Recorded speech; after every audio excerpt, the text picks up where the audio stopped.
بسم اللہ الرحمن الرحیم۔ السلام علیکم دوستو۔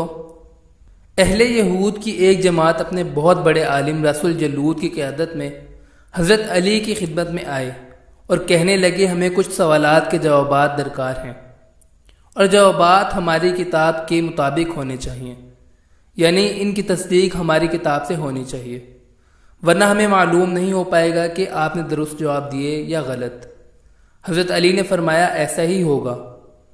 آپ رضی اللہ عنہ نے فرمایا کہ اگر آپ کو تسلی بخش جواب ملے تو کیا آپ لوگ ایمان لے آئیں گے؟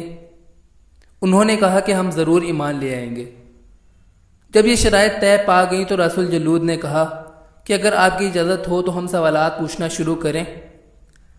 آپ رضی اللہ عنہ نے فرمایا جی اجازت ہے۔ حضرت علی نے فرمایا سارے سوال کے جواب اس علم کے عین مطابق ہوں گے جو آپ صلی اللہ علیہ وآلہ وسلم نے مجھے تعلیم فرمائے ہیں۔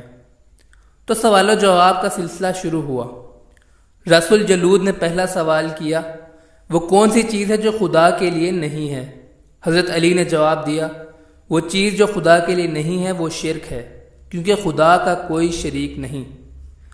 دوسرا سوال پوچھا گیا، وہ کون سی چیز ہے جو خدا کے قریب نہیں ہے؟ آپ نے فرمایا وہ چیز ظلم ہے جو خدا کے قریب نہیں ہے، اللہ اپنے بندوں پر ظلم نہیں کرتا۔ انہوں نے سوال پوچھا خدا کہاں ہے؟ آپ رضی اللہ عنہ نے جواب دیا خدا ہر جگہ موجود ہے۔ راس الجلود نے کہا کہ ہماری کتاب سے کوئی مثال دیں۔ آپ رضی اللہ عنہ نے فرمایا کہ تمہاری کتاب کے فلاں صفحے پر فلاں سطر پر لکھا ہوا ہے کہ حضرت موسیٰ علیہ السلام کے پاس جب ایک فرشتہ آیا تھا تو حضرت موسیٰ نے پوچھا کہاں سے آئے ہو؟ اس نے جواب دیا اللہ کے نبی میں 7ویں آسمان سے اللہ کے قریب سے آیا ہوں۔ جب دوسرا فرشتہ آیا تو حضرت موسیٰ نے پھر وہی سوال کیا کہ کہاں سے آئے ہو؟ اس نے یہ جواب دیا کہ اللہ کے نبی زمین کے 7ویں طبق سے اللہ کے قریب سے آیا ہوں۔ فرمایا جو آسمان سے آیا تھا وہ بھی اللہ کے قریب سے آیا تھا اور جو زمین سے آیا تھا وہ بھی اللہ کے قریب سے آیا تھا۔ حضرت علی نے فرمایا پاک ہے وہ ذات جو کائنات کے ذرہ ذرہ میں موجود ہے۔ پوچھا گیا وہ پہلا چشمہ بتائیں جو زمین پر جاری ہوا۔ فرمایا کہ تم سمجھتے ہو کہ وہ چشمہ وہ ہے جو بیت المقدس کے پتھر کے نیچے ہے، حالانکہ ایسا نہیں ہے، بلکہ پہلا چشمہ آب حیات کا ہے جس سے حضرت خضر نے پانی پیا اور زندگی پائی۔ پھر سوال کیا گیا وہ کون سا پتھر ہے جو زمین پر نصب ہوا؟ فرمایا تم سمجھتے ہو کہ وہ بیت المقدس کا پتھر ہے، حالانکہ وہ حجر اسود ہے جو حضرت آدم علیہ السلام جنت سے لے کر آئے تھے۔ پھر سوال کیا گیا کہ وہ کون سی 2 چیزیں ہیں جو کم اور زیادہ ہوتی رہتی ہیں؟ آپ نے فرمایا وہ دن اور رات ہیں۔ پوچھا وہ کون سا نور ہے جو نہ چاند نہ آفتاب نہ چراغوں سے ہے؟ جواب دیا وہ ستون جو خدا نے موسیٰ کے لیے وادی طے میں بھیجا جس سے روشنی نکلتی تھی۔ پوچھا گیا وہ کون سا لمحہ ہے جو نہ دن میں شامل ہوتا ہے نہ رات میں شامل ہوتا ہے؟ آپ نے جواب دیا وہ بین الطلوعین کا دورانیہ ہے، یعنی طلوع فجر سے طلوع شمس تک، یہ وہ وقت ہے جو نہ دن میں شامل ہوتا ہے نہ رات میں۔ انہوں نے سوال کیا کہ وہ کون سی چیز ہے جس کا کوئی قبلہ نہیں؟ فرمایا قبلۃ اللہ، یعنی خانہ کعبہ کا کوئی قبلہ نہیں۔ انہوں نے پھر سوال کیا وہ کون سی زمین ہے جہاں سورج کی کرنیں ایک دفعہ پڑی اور دوبارہ کبھی نہیں پڑی؟ آپ نے جواب دیا وہ دریائے نیل کا پیندہ ہے جس پر موسیٰ نے عصا مارا تو 2 حصوں میں بٹ گیا تھا اور دریا پھر واپس مل گیا، اس حصے پر دوبارہ کبھی سورج کی کرنیں نہ پڑیں۔ انہوں نے پھر سوال کیا وہ کون سی 2 چیزیں ہیں جو ہمیشہ حاضر رہتی ہیں اور وہ کون سی 2 چیزیں ہیں جو ہمیشہ غائب رہتی ہیں؟ آپ نے جواب دیا آسمان اور زمین وہ 2 چیزیں ہیں جو ہمیشہ حاضر رہتی ہیں، جبکہ موت اور حیات وہ 2 چیزیں ہیں جو ہمیشہ غائب رہتی ہیں۔ پھر انہوں نے سوال کیا کہ وہ کون سی چیز ہے جسے اللہ نے خود بنایا اور خود ہی اس کے بارے میں سوال کیا۔ آپ نے فرمایا حضرت موسیٰ کا عصا جسے قرآن مجید میں ارشاد ہے اے موسیٰ تیرے ہاتھ میں کیا ہے، اس کو اللہ نے خود بنایا اور اس کے بارے میں بھی خود سوال کیا۔ انہوں نے پھر پوچھا وہ کون سی بے جان چیز ہے جس نے بیت اللہ کا طواف کیا؟ آپ نے جواب دیا حضرت نوح کی کشتی جب پانی پر چلی اور بیت اللہ تک پہنچی تو بیت اللہ کے 7 چکر لگائے اور اس کا طواف کیا۔ ان یہودیوں کی حیرانی کی انتہا نہ رہی۔ ان کا یقین حضرت علی پر بڑھتا گیا۔ انہوں نے پھر سوال کیا، وہ کون سا ایک ہے جس کا دوسرا نہیں؟ آپ نے جواب دیا، اللہ ایک ہے، اس کا دوسرا نہیں۔ کہا، وہ کون سا دو ہے جس کا تیسرا نہیں؟ فرمایا، دن اور رات دو ہیں، ان کا تیسرا نہیں۔ پوچھا گیا، وہ تیسرا بتاؤ جس کا چوتھا نہیں؟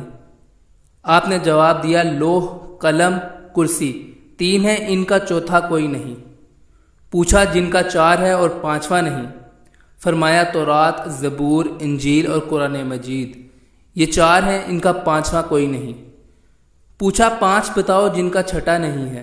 فرمایا، نماز کے 5 وقت، فجر، ظہر، عصر، مغرب اور عشاء 5 ہیں، ان کا چھٹا نہیں۔ پوچھا، چھٹا بتاؤ جس کا 7واں نہیں ہے؟ فرمایا، پروردگار نے 6 دن میں زمین اور آسمان بنائے اور ان کا 7واں نہیں۔ پوچھا، وہ 7 بتاؤ جس کا 8واں نہیں؟ فرمایا، اللہ نے 7 آسمان بنائے اور 8واں نہیں۔ انہوں نے پھر پوچھا، 8 بتاؤ جس کا 9واں نہیں؟ فرمایا، اللہ کے عرش کو 8 فرشتوں نے اٹھا رکھا ہے، 9 نے نہیں۔ پوچھا گیا، بتاؤ جس کا 10واں نہیں؟ فرمایا، اللہ نے کہا، حضرت صالح کی قوم میں 9 بڑے بدماش تھے، ان کا 10واں کوئی نہیں تھا۔ پوچھا، وہ 10 بتاؤ جس کا 11واں نہیں؟ فرمایا، حج میں اگر کوئی غلطی ہو جائے تو وہاں 7 روزے رکھنے ہوتے ہیں اور باقی 3 گھر میں، یہ 10 ہیں اور اس کا 11واں نہیں۔ انہوں نے پھر سوال کیا، وہ 12 بتاؤ جن کا 13واں نہیں؟ آپ نے جواب دیا، اللہ نے 12 مہینے بنائے، ان کا 13واں نہیں۔ فرمایا، وہ 13 بتاؤ جن کا 14واں نہیں؟ آپ نے جواب دیا، حضرت یوسف نے فرمایا، میں نے خواب میں دیکھا کہ 11 ستارے، ایک سورج اور ایک چاند مجھے سجدہ کر رہے ہیں، یہ 13 ہیں، ان کا 14واں نہیں۔ اس طرح حضرت علی نے رسول جلود کے سوالات کے جوابات دیے۔ سب اش کر اٹھے، سبحان اللہ کی صدائیں گونجنے لگیں۔ ایک شخص جو آپ کے پاس بیٹھا تھا پوچھنے لگا، اے امیر المؤمنین، آپ نے اتنے سوالات کے جوابات اتنی آسانی سے کیسے دے دیے؟ مطلب کہ اتنے مشکل سوالات تھے اور آپ نے ذرا سوچے سمجھے بنا ان کے جواب دیے۔ آپ نے اس کا جواب دینے کے بجائے اسی سے سوال کر دیا کہ بتاؤ تیرے ہاتھ کی انگلیاں کتنی ہیں؟ اس نے اپنا ہاتھ دیکھا اور فوراً بولا کہ 5 انگلیاں ہیں۔ آپ نے فرمایا کہ تو نے اتنی جلدی ان کا جواب کیسے دے دیا؟ اس نے کہا کہ یہ تو میری نظروں کے سامنے کی چیز ہے، اس لیے میں نے اس کا اتنی جلدی جواب دے دیا۔ آپ نے کہا کہ جیسے یہ انگلیاں تیرے سامنے کی چیز ہیں، اسی طرح یہ کائنات علی کے سامنے کی چیز ہے۔